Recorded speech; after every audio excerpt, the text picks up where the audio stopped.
Lilia Rentería era una exitosa presentadora de la televisión cubana, cuando un día fue invitada a una fiesta donde había altos dirigentes de la revolución. Allí sufriría su primera gran decepción. Realmente lo primero que me pasó fue el día en que yo fui con alguien invitado a una reunión donde habían dirigentes de la revolución cubana. Y cuando yo llegué ahí, yo vi un estado de corrupción que mis ojos no habían visto. Habían personas que estaban oliendo cocaína. Para mí, con 18 años, y después de un discurso de pureza, donde yo creía profundamente en que la vida era otra cosa, ahí fue una gran, fue así en la cara, ¿no? ¿Quiénes estaban ahí? No me parece importante. Eran personas que tenían cargos directivos importantísimos dentro del proceso de esa cosa que yo no creo que es revolución, pero bueno, le pusieron así.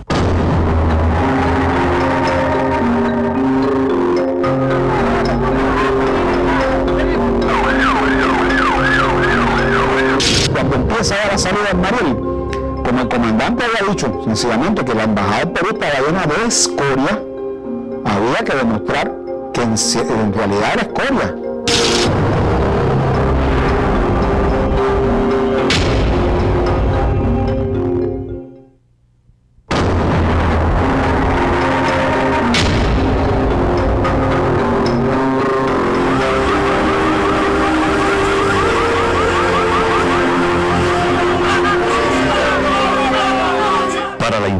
Cubana, el exilio anticastrista, en particular el radicado en Miami, es un asunto priorizado.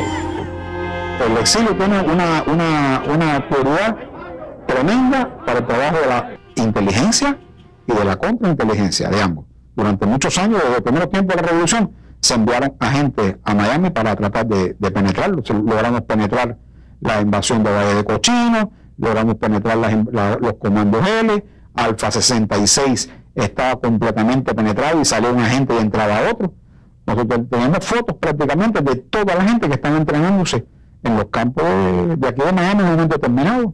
Tenemos las fotos, sabemos el armamento que contábamos, sabemos la fecha, y recientemente la última infiltración de Matanza, donde se fusiló a este muchacho acusado de sabotaje, que se cogió prácticamente en la costa.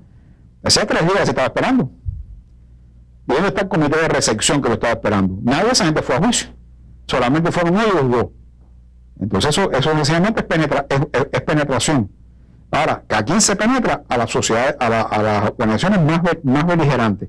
Tampoco es pánico. No quiere decir que en Miami haya 15.000 o 20.000 agentes, que eso también se ha exacerbado.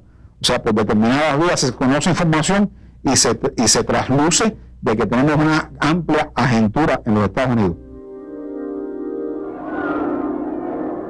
El exilio se ha convertido en un negocio de alta rentabilidad para el gobierno cubano, un mercado cautivo. Más de 800 millones de dólares se suman al presupuesto cubano procedentes de los llamados gusanos de Miami, que serán obligados a sostener a sus familiares ante la desastrosa situación de la isla. Los antecedentes a esta situación se remontan a 1980, con los sucesos de la Embajada del Perú, donde cerca de 10.000 cubanos ocuparon los terrenos de la mansión diplomática en menos de 72 horas, tratando de escapar del país. De la crisis de la embajada se pasó al éxodo del Mariel. Carlos cuenta cómo se manipuló la situación dentro de la sede diplomática y cómo, posteriormente, se trabajó en la composición del éxodo. Ahí se estableció el puesto central de mando de la operación Inca 1, que era como se llamaba la Embajada del Perú, y Inca 2 se llamaba la operación Mariel, radicada en el Tritón, en un principio. De ahí que el Tritón queda exactamente enfrente de la Embajada del Perú, a 4 o 5 cuadras. De ahí donde el comandante en jefe iba y le daba a Ramiro Valdés las orientaciones, si se daba comida o no se daba comida, si se dejaba salir o no se dejaba salir, la cantidad de comida que se daba, para crear motines entre los mismos albergados o asilados en la Embajada del Perú. Ahí se determinaba todo. Cuando empieza ya la salida del Mariel, como el comandante había dicho sencillamente que la embajada del Perú estaba llena de escoria, había que demostrar que en realidad era escoria. Y entonces se hizo este diapasón enorme, se crearon los centros de reclutamiento en La Carreta, en La Víbora, en un poblado de La Habana, en todos los lugares en el interior del país, y se iban estableciendo estas categorías. En este orden que le estoy diciendo, M1, Embajada del Perú, M2, prostitutas, homosexuales, hombres y mujeres, provenientes de las cárceles, locos, testigos de Jehová, familias, y se iba creando estos porcientos. Si Miami se calentaba mucho, pues se bajaban los precios y las prostitutas y se subían los familiares y la gente del Perú. Miami bajaba un poco, se metían más precios y más prostitutas, y así se iba estableciendo esta composición, nada más que para demostrar que lo que había dicho el comandante en jefe era total y absolutamente cierto.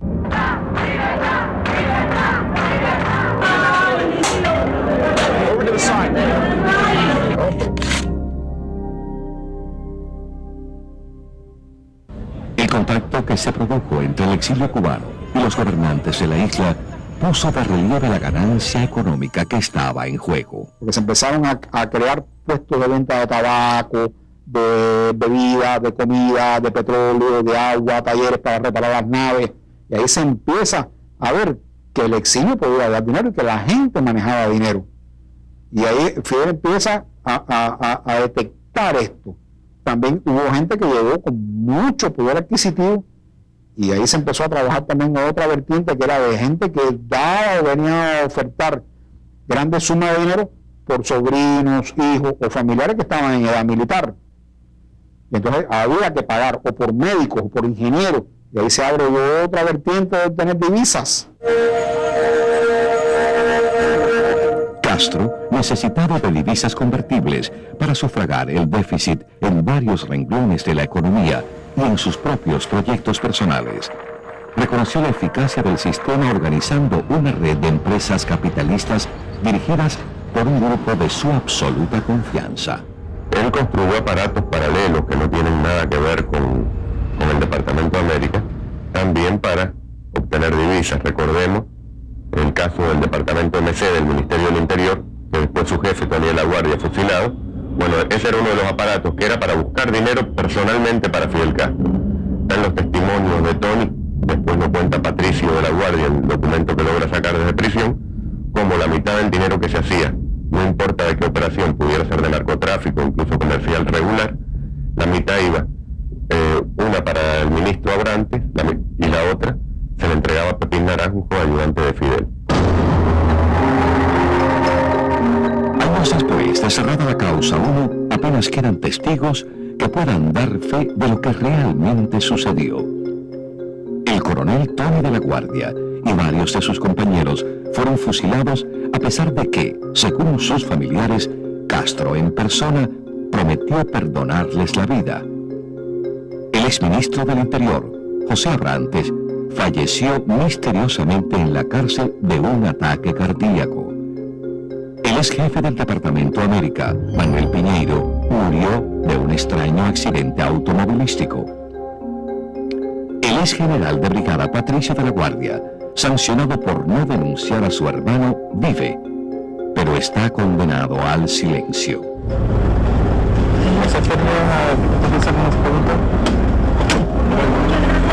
Pero él no puede hablar porque si no, todo se complica.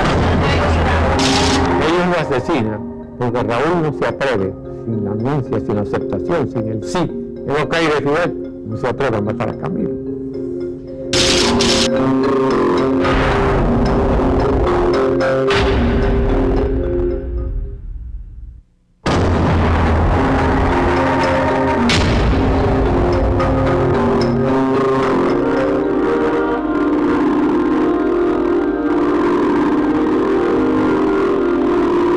La personalidad de Fidel Castro, aún ya viejo, ejerce un gran magnetismo sobre quienes lo rodean.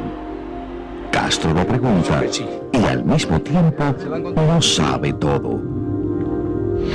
¿Qué va a pasar en Matanzas? Está en todas partes y decide sobre todas las cosas. Yo creo que él se para en un discurso, dice que la zafra será de 10 millones.